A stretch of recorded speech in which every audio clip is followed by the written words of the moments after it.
So we'll do the same format. It'll be 3 minutes, and then time for questions. We'll start with Mr. Chaikin. Anton Chaikin. I'm a historian and the history editor for Executive Intelligence Review. President Obama has put in place a reform apparatus reviving the euthanasia of Hitler Germany in 1939 that began the genocide there. The apparatus here is to deny medical care to elderly, chronically ill, and poor people, and thus save, as the president says, $2 to $3 trillion by taking lives considered not worthy to be lived, as the Nazi doctors said.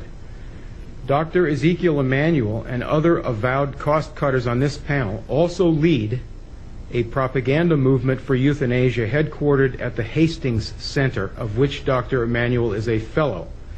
They shape public opinion and the medical profession to accept a death culture such as the Washington state law passed in November to let physicians help kill patients whose medical care is now rapidly being withdrawn in the universal health disaster. Dr. Emanuel's movement for bioethics and euthanasia and this council's purpose directly continue the eugenics movement that organized Hitler's killing of patients and then other costly and supposedly unworthy people. Dr. Emanuel wrote last October 12th that a crisis, war, and financial collapse would get the frightened public to accept the program.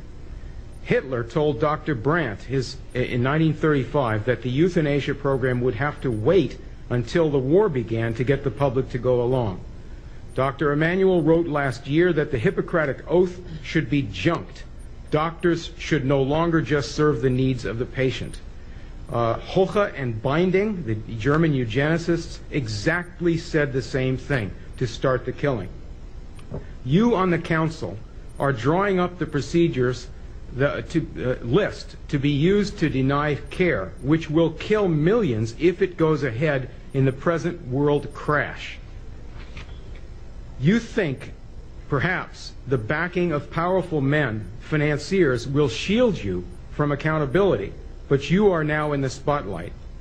Disband this council and reverse the whole course of this Nazi revival now.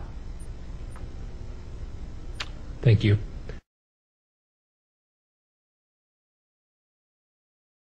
A quick break. I'm going to ask for questions and comments. Ms. Zuckerman, if you can come up, and I'm opening it up to the panel.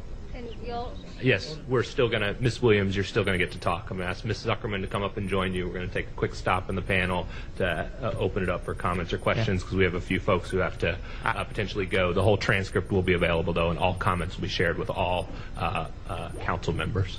I apologize that I have to go back to an important meeting. I do want to just clarify one thing about my own, since my reputation has been besmirched here, is I think I do have a very long record of writing against the legalization of euthanasia. So the association of me and that seemed a little strange, given, I don't know, at least 30 years or 25 years of writing on the topic against the legalization. So just to clarify the record for everyone in the room. Thank you.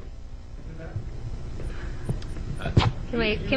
No. That you're opposed to assisted suicide, but that you are in favor of the withdrawal of medical care, which accomplishes the same thing. So you had this article with Margaret Batten, who is an accomplished... Sir, it's not a... your statement was read into the record. It's not the time for debate, but we appreciate your comments. And we apologize for the break in the panel, but we just wanted to have that break.